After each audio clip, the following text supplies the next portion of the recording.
Very good morning friends, एक बार आप सभी का फिर से स्वागत है। आज हमारा विषय है सामान्य जुकाम। जी हाँ, आज हम सामान्य जुकाम के बारे में समझेंगे। चिकित्सा विज्ञान में सामान्य जुकाम को अनेक नामों से जाना जाता है।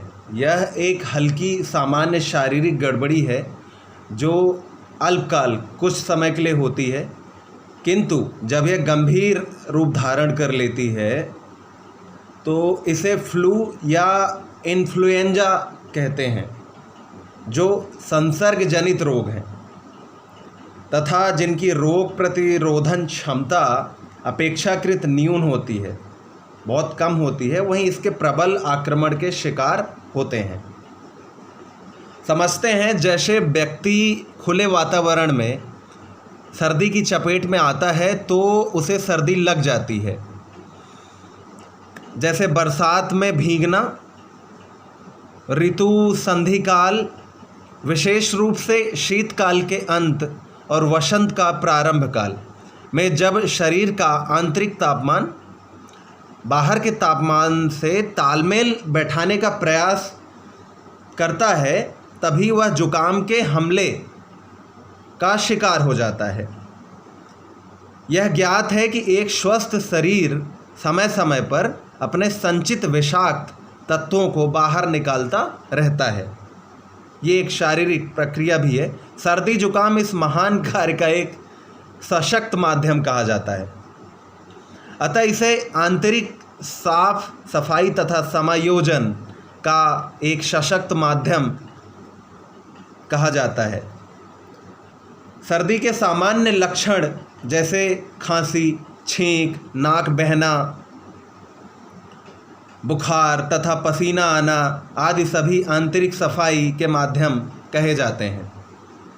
जुकाम के अनेक कारणों में अनुपयुक्त आहार, मंद जठराग्नि,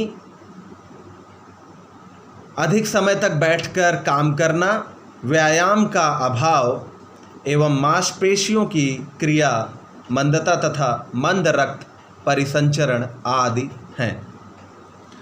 इसके नैदानिक लक्षण समझते हैं। नैदानिक लक्षण जैसे कि जुकाम का हमला अक्सर एकाएक होता है।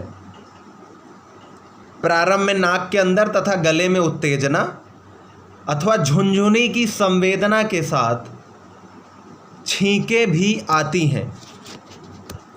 गले में रुक्षता और खराश के साथ खांसी भी आती है। सिर में भारीपन, आँखों में टीस तथा नाक से पानी बहना इत्यादि लक्षण दिखते हैं। किसी किसी को प्रारंभ से ही कपकपी के साथ बुखार भी आता है। त्वचा गर्म और सूखी हो जाती है तथा अधिक प्यास के साथ जीभ में सूखापन एवं भूख न लगना जैसे लक्षणों का अनुभव होता है। पेशाब का रंग गहरा और पेशाब कम मात्रा में बनने के अलावा कब्ज की भी शिकायत होती है। जुकाम की गंभीर अवस्था में पीठ और शरीर के अंगों में पीड़ा होती है, जो एक अंग से दूसरे अंग में सरकती रहती है। नाक की झिल्ली में सूजन के कारण मुंह में श्वास लेना अनिवार्य लगने लगता है। निरंतर नाक बहते रहने के कारण नाक बहते रहने और बार बार पोंछने के कारण नथुनों के किनारे में जलन होने लगती है। हमारी नेत्रों की अश्रु ग्रंथियों की सूजन के कारण उसमें अश्रु प्रवाह होता है तथा लालिमा रहती है। मुंह का स्वाद बिगड़ जाता है तथा सूंघने की शक्ति में भी भारी कमी का अनुभव होता है। यह अक्सर देखा गया है। कदाचित स्वर यंत्र भी जुकाम की लपेट में आ जाए तो गले में खराश के साथ आवाज़ भी बैठ जाती है। बहुधा बहुधा सूजन का दायरा बढ़कर कानों तक फैल जाता है। अतः कभी कभी सुनने की क्षमता पर भी इसका विपरीत प्रभाव पड़ता है। अक्सर 1-2 दिनों बाद नासिका प्रवाह बढ़ने लग जाता है, जिसके फलस्वरूप नाक की झिल्लियों की सूजन घट जाती है तथा थोड़ी राहत का अनुभव होता है। मरीज अब नाक से श्वास लेने लगता है तथा 4-5 दिनों में जुकाम की तीव्रता धीरे धीरे कम होने लगती है।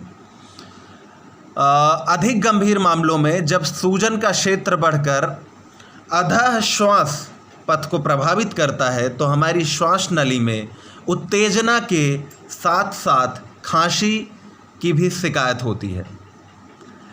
अगले वीडियो में हम जानेंगे गंभीर जुकाम की जटिलता एवं गंभीर जुकाम का योगोपचार। धन्यवाद।